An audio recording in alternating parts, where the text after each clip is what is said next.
J'avance le visage masqué. Non pas par timidité, non.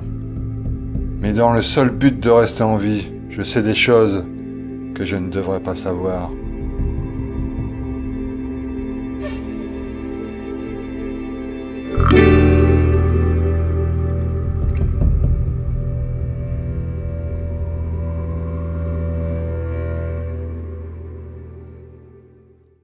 Ce soir, nous allons au musée du Louvre. Mais je vous préviens tout de suite, hein. Ce n'est pas une balade romantique.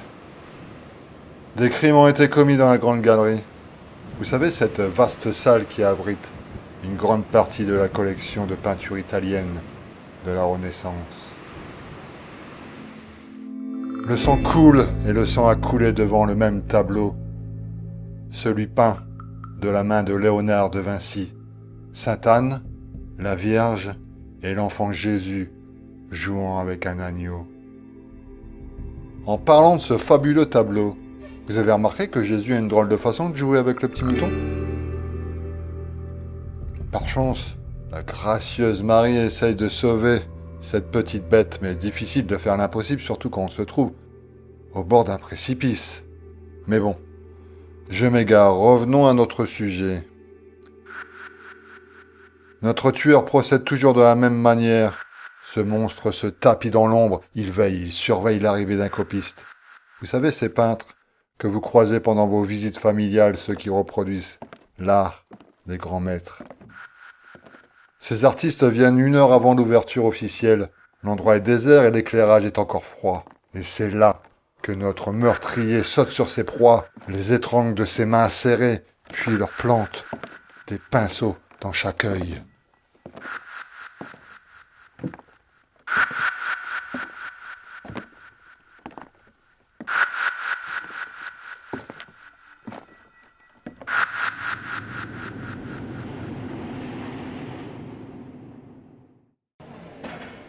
Notre tueur sanguinaire agit pour la première fois le 22 août 1911.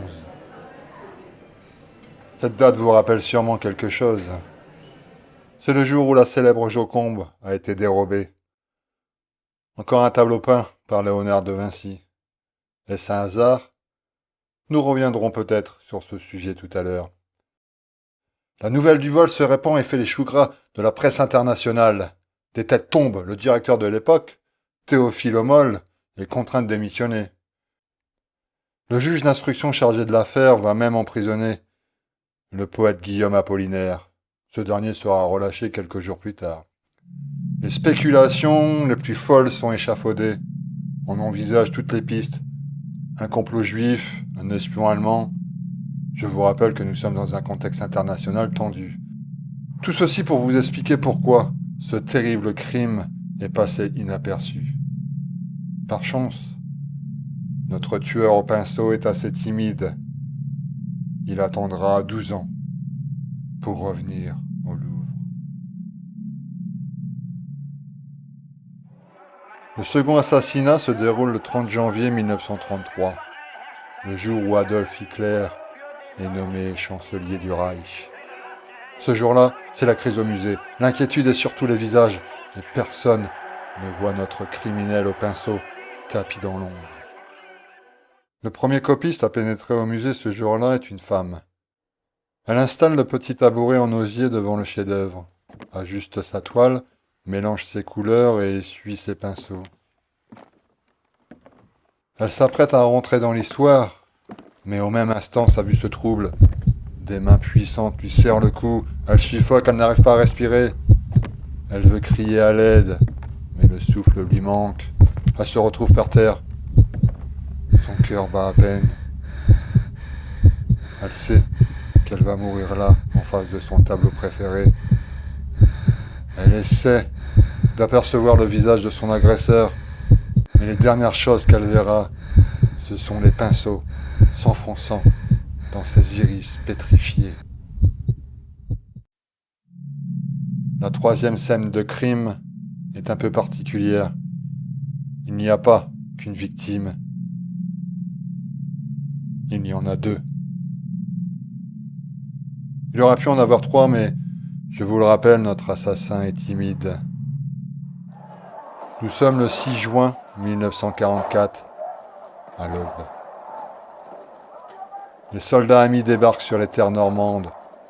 Le sable fin se tache, le sang coule. Les militaires allemands mitraillent les coalisés du haut de leurs blocos, ces derniers étant eux-mêmes pilonnés par les cuirassiers alliés depuis de large. À Paris, une joie cachée circule. La libération est proche. En plein cœur de la Grande Galerie, les copistes Amélie Vélin, Charles Destin et Isabelle de la Vipère sont rivés sur leur poste radio. Ils ont envie de danser, de crier, de faire la fête, mais il faut encore rester prudent. Les soldats allemands n'ont pas dit leur dernier mot, surtout que des rumeurs circulent. En cas de défaite allemande, Hitler souhaite brûler Paris. Amélie a des difficultés à se concentrer, c'est bien normal. Un bon café acheté au marché noir lui ferait le plus grand bien. Cet arabica est infect, mais c'est tout de même un luxe dans cette époque troublée. La jeune femme quitte ses travaux et se dirige à la cuisine réservée au personnel. Cette salle n'est pas volumineuse, mais une petite table, une chaise bancale et une cuisinière à bois suffisent. Amélie attache délicatement ses cheveux blonds, puis brûle une douce cigarette. Il est formellement défendu de fumer dans ce lieu précieux. Mais aujourd'hui, on se fiche bien de toutes ces interdictions. Après ce moment de décontraction, Amélie se dirige aux toilettes. C'est bien connu. L'eau de vaisselle fait uriner.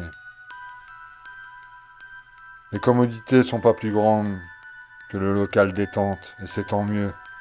Cela évite les rapports consentis ou non consentis. La blonde est vierge, et pour cette catholique pratiquante, cela a son importance. Elle s'installe sur la cuvette, après l'avoir nettoyée. Une odeur de peinture règne dans l'atmosphère.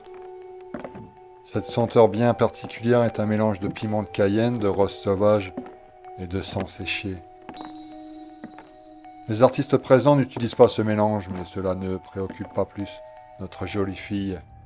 Cette gourde ne se doute à aucun instant que le tueur se planque derrière la porte et que l'émanation provient de ses pinceaux. Amélie s'essuie les fesses, se lave les mains dans le petit lavabo, puis pousse la lourde porte.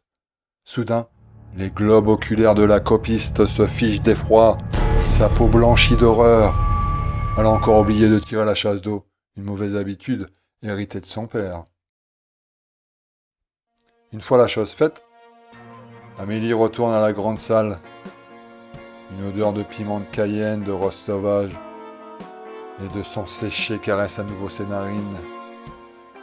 La peintre s'approche du tableau de Sainte-Anne, la Vierge et l'enfant jouant, toujours avec un agneau. Et c'est là qu'elle découvre les cadavres de ses deux collègues étalés sur le sol. Les pinceaux de maître sont enfoncés dans leurs yeux stupéfaits. Durant ce jour et les jours qui suivront, les radios branchées sur Londres ne brailleront qu'un seul message.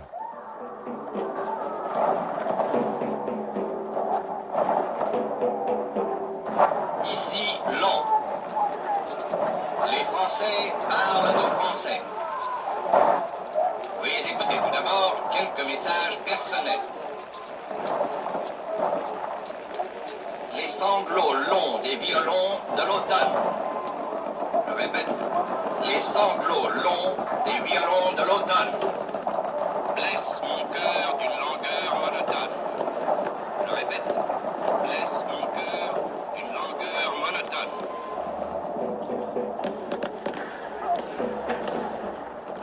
Les meurtres des copistes du 22 août 1921, du 30 janvier 1933 et du 6 juin 1944 n'auront pas de suite.